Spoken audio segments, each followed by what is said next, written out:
Hey guys, samahan niyo akong mag-herping dito sa Pilipinas. Ayan, nasa Albay tayo. Maghanap tayo ng 30 foot na sawa.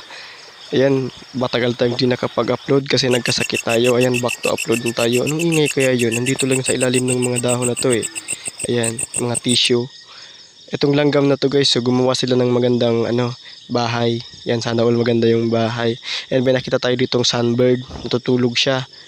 Ayun, di natin siya pwedeng i-direct ng ilaw. Ayun siya. Uy, ganda ng kulay niya, yellowish. Ayan, meron din dito ang kingfisher. Ayun, nakikita nyo ba? Hindi kasi natin siya pwedeng patamaan ng ilaw eh. Ayun siya guys, natutulog oh. Medyo malaki na yan. Yan yung, natutulog sila sa tabing ilog guys para, mas safe. Ito din guys, may herons din sa tabing ilog. Isang uri ng herons, di ko alam yung species niya. Exact, ayan. Haba ng tuka. Tutulog na siya, medyo malaki na din siya guys. And ito mayroon tayo nakitang buwayga sa enudo. Hindi ko na siya hinuli kasi mukhang busy siya. Yan, inaamoy niya yung paligid and I think naghahanap siya ng palaka kasi pang pagkain din nila yun eh, yung mga palakang bukid. Hanggang sa ayun, parang nag-aambush na siya dun sa gilid. Ayan, kasi nocturnal sila eh, inaabangan lang nila yung mga palaka.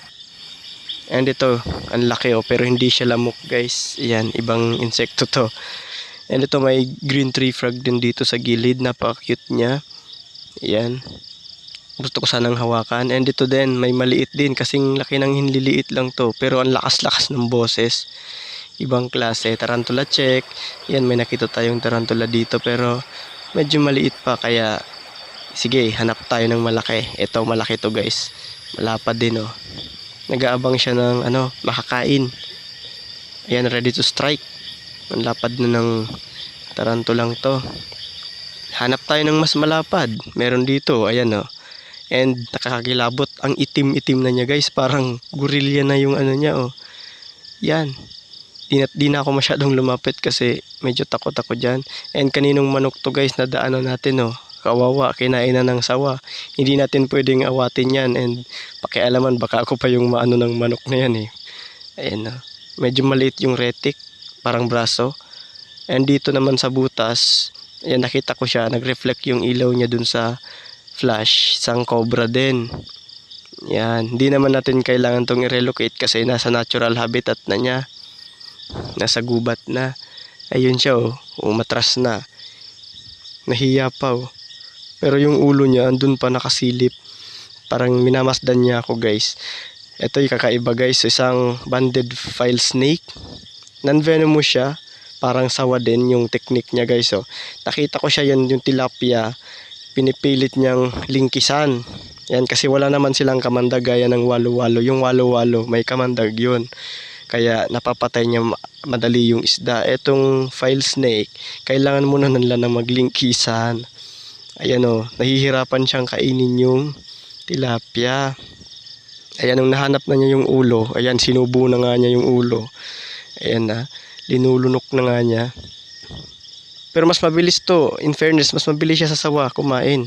Tingnan nyo guys, oh, nangangalahati na agad yung baby tilapia. Ayan, yung balat naman niya guys, kakaiba, hindi siya madulas gaya ng ibang ahas na madulas. Sila parang rough yung niya, skin. Ayan.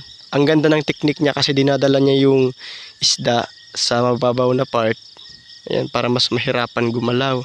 Ayan, naghahanap na siya ng panibagong pagkain kasi kulang oh, nabitin oh. Ayan, higab-higab pa siya. Ayan, mabilis din pala siya gumalaw. Hindi pala siya guys walo-walo ha. Isa siyang file snake. Ayan, non-venomous. And napakabait, napaka-docile. Ayan. Uy, grabe. And nakakita tayo dito dalawang pagong, isang box turtle at saka isang snake turtle yung tawag dito sa amin. Ito yung soft-shelled turtle. Invasive siya. Yung kulay orange yung tiyan.